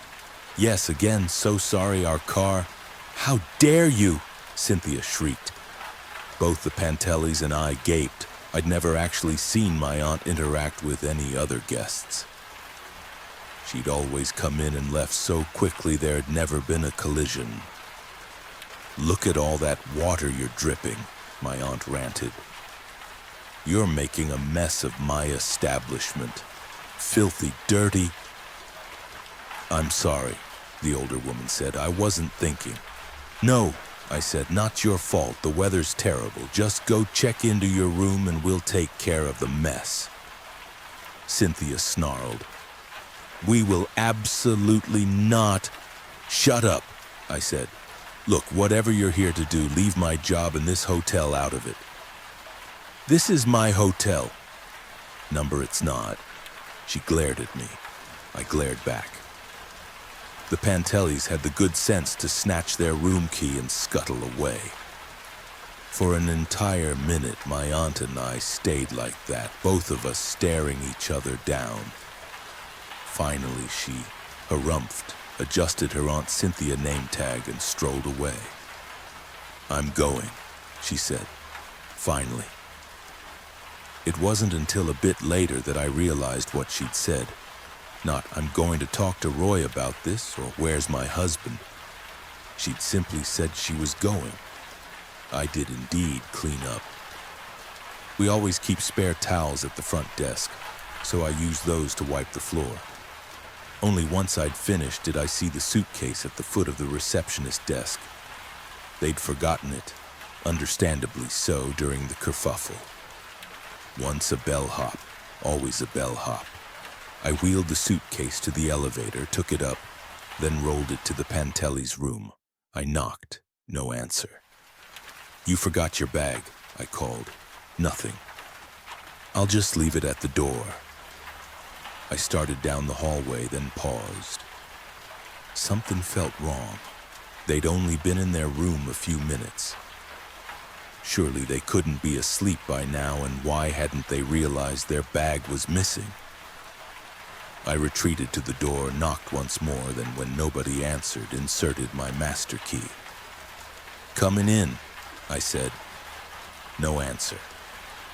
I creaked the door open, giving them a chance to scream at me in case they were changing, then pushed it wide. The room was empty. Where did they go? I checked the bathroom first. Clearly they'd come in. Their bags were on the beds and the lights were on, but where had they gone? To get ice, maybe? Except their key cards were on the dresser. They hadn't left. I checked under the beds and in the closet. Nowhere. Finally, I crept to the balcony, fingers trembling, and pulled back the curtain. Aunt Cynthia held the younger Pantelli woman by her neck, turned backwards. The woman struggled, hands waving in the air and feet kicking for purchase at the balcony ledge. My aunt didn't seem fazed. She was busy with something else. Her face was upturned. With her free hand, she shoved handfuls of the human woman's hair into her mouth, swallowing and choking it down, tearing it off, biting bloody clumps from the woman's scalp and gulping them down like a fleshy newborn bird. In between bites, she was muttering, "Ruining my hotel," and disgusting, ill-mannered guests. The older Pantelli woman was gone entirely, but I could see shreds of her clothing littered around the balcony. It took me a second to collect myself. "Stop," I finally tried. My aunt's eyes shot to me. She ripped one more vicious clump from the woman's scalp. Then before I could react, before I could move, she thrust the woman off the balcony and into the eternal void. Hands reached from the darkness. The woman shrieked, sobbing, but the hands jerked her back and she disappeared, her scream cut off mid-shriek. "I told you," my aunt said. "This is my hotel." I wasn't listening.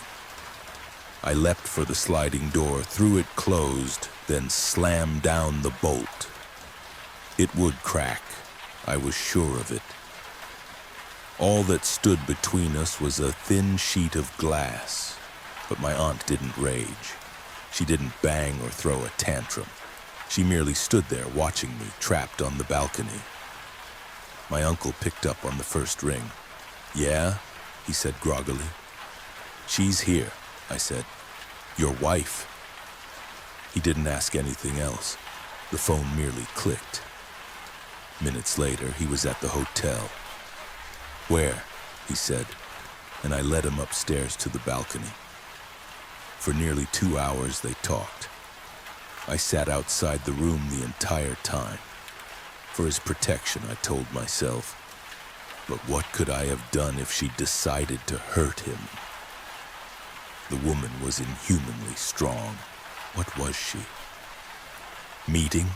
he told me when he emerged, and I helped gather the rest of my cousins and the few local employees. When all of us, those who weren't currently on active shift, gathered in the break room, my uncle gestured to Cynthia. They'd come to an understanding, he explained. They would be our joint managers for now. Whatever Cynthia said went. If she instructed us to do something, we should treat it as if it had been an instruction from him.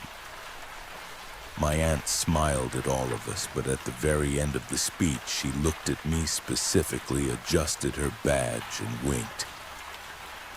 I work at a hotel at the end of the world.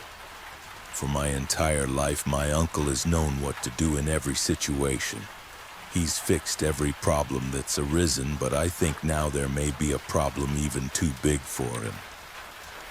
I don't know what to do. I don't know what they talked about or why he's letting her stay after what she did to 2 of our guests. For now, all I know is that when it rains, I plan to lay out towels at the doors. For those of you who are considering coming for a stay, please do. There's something comforting about laying in your bed and staring at the unending blackness, but please, if you do come, just use an umbrella when it rains. As the 8th story dissolves into the downpour, the 9th begins, deeper, colder, and harder to forget. I played God and I regret it. I've never been a strong man. I don't gain a sense of accomplishment with such things. But I have always been a smart man, for better or worse. I like helping people with my new scientific discoveries. I've helped cure diseases. I've helped to develop miracle drugs. I've even helped to make power stations that can change the weather in a small radius, all that good stuff. But I went too far in my pursuit of greatness this time. I tried to play God and I paid the price. I was always fascinated by the world of science. Even when I was a little kid, it always stood out to me more than other subjects. I think the first real introduction to this field of study was in 7th grade when my teacher had us learn about animal and plant cells. The concept of mitosis and knowing a cell could do something like that fascinated me to no end. As soon as I got home, I begged my mother to bring me to the library so I could read the science books. In addition to cell study, I thoroughly researched all sorts of animals as to get an idea of what their biology was like. I never did go anywhere with animal studies, but my obsession with science only grew stronger the more I learned about it.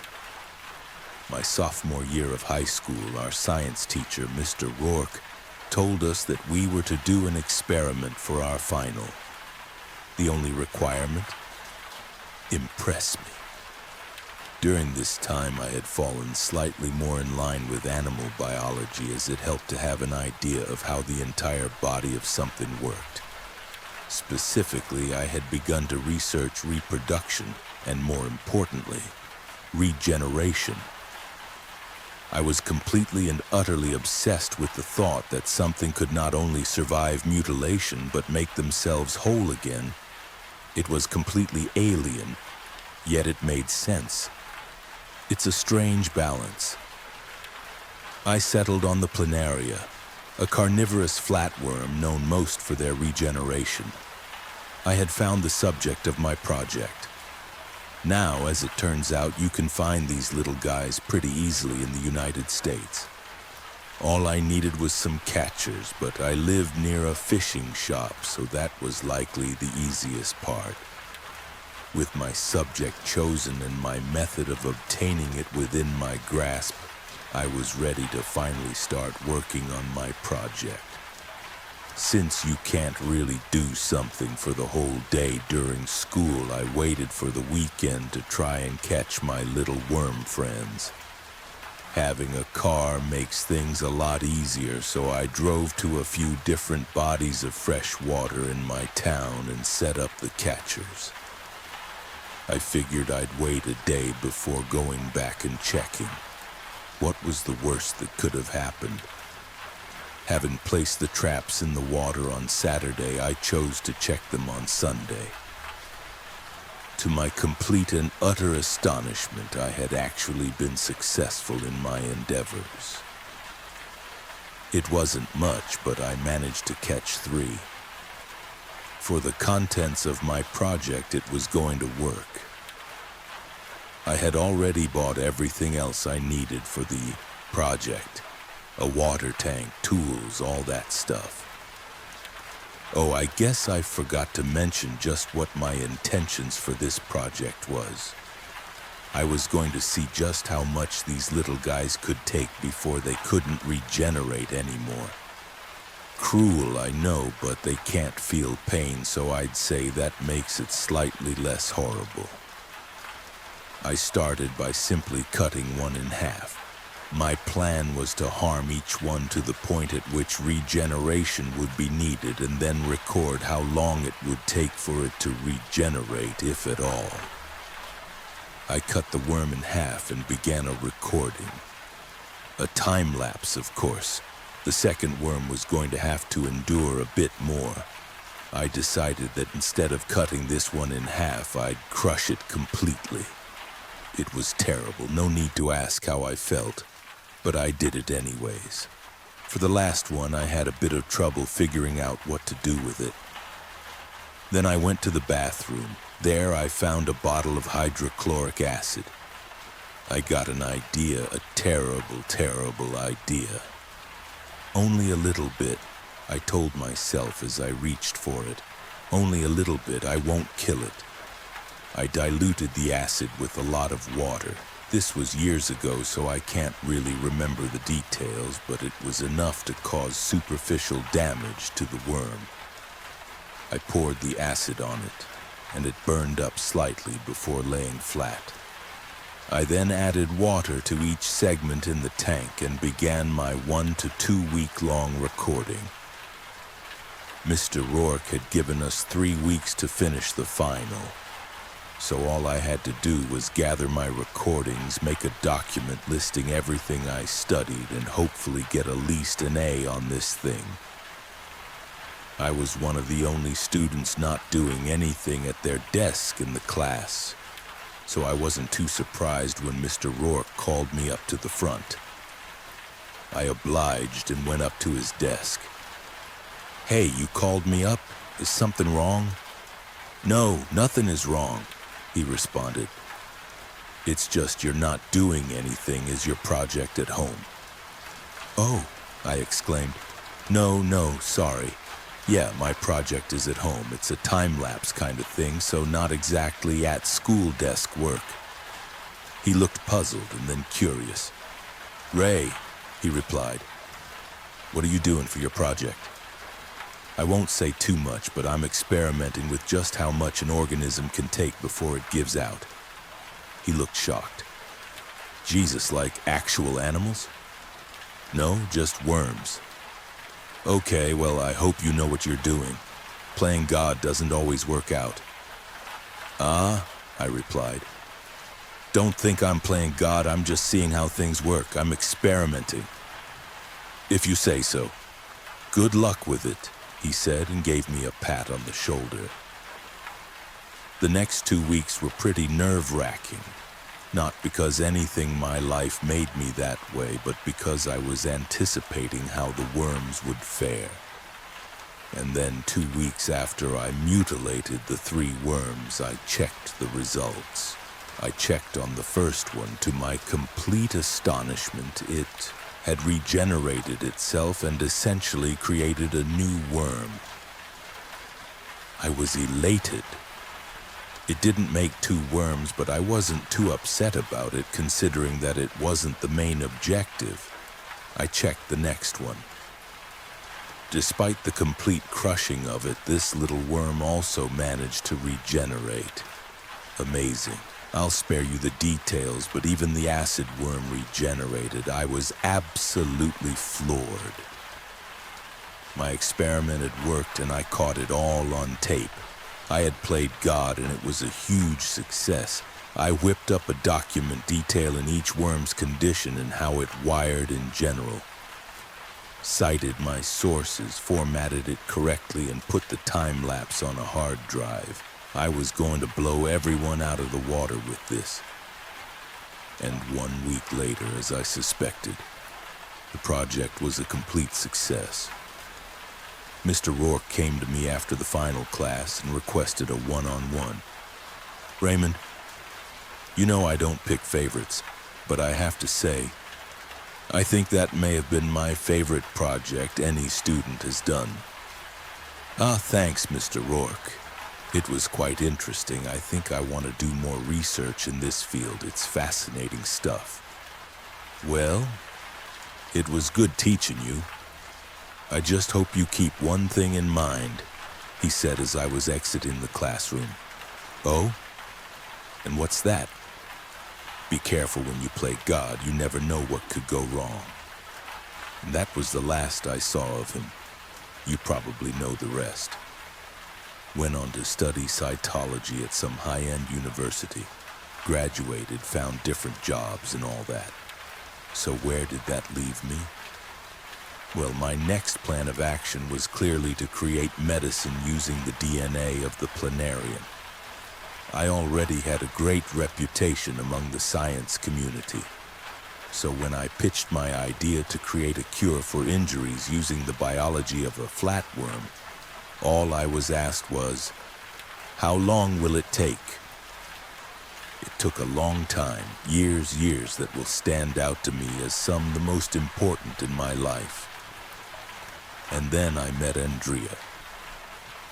It was at a science convention, funnily enough. Some up-and-coming brain surgeon was talking my ear off about neuroscience this and brainstem that. I was about to tell him that I saw a future in his eyes when she ran into me by accident. Oh, sorry, she said, turning around to see who she'd just run into. That was when we stopped. There for a moment, it was just the 2 of us. She was tall, hazel-eyed with long auburn hair and freckles. She was beautiful, and I realized there for the first time that I had never really been in love before. Andrea changed that. Oh, it's okay. I'm fine, really. No, look, she exclaimed. I spilled something on your shirt. It was true, she had spilled some sticky beverage, and it was quickly making for a crusty stain on my shirt. Oh, no, really, it's fine, I responded. Nonsense, she responded. I'm sure there's something for drinks here. Let me buy you one. Once more, I'll spare you the details, but we entered that convention separately and walked out together. I don't believe in love at first sight, but Andrea proved me wrong. Life only proceeded to get better from there on out. I proposed, we got married, bought a house, a dog, all that stuff. It was wonderful, and all at the same time I was still able to forward my career. Raymond Fair, brilliant cytologist, known for... I had just gotten home from a conference deciding on whether a new medicine should be regulated or not when Andrea broke the news to me. 2 lines. We were going to be parents. The pregnancy wasn't easy, but having a scientist in the house certainly made it less unbearable. Then months and months after complications, pains, and a multitude of things, Andrea gave birth to a baby boy. On February 23rd, Thomas Fair was born. Life was wonderful. We were living comfortably. Thomas was growing up to be an excellent young man, and my marriage was stronger than ever. I finally finished the first prototype of the Plana drug nearly 12 years after I first started developing it. As I put it into a vial, the words of my old high school science teacher came back to me. Playing God doesn't always work out, I laughed. Well, it did for me, Mr. Rourke. For a time, at least. It was during the afternoon that I got the call. My wife and son had been in an accident, a bad one.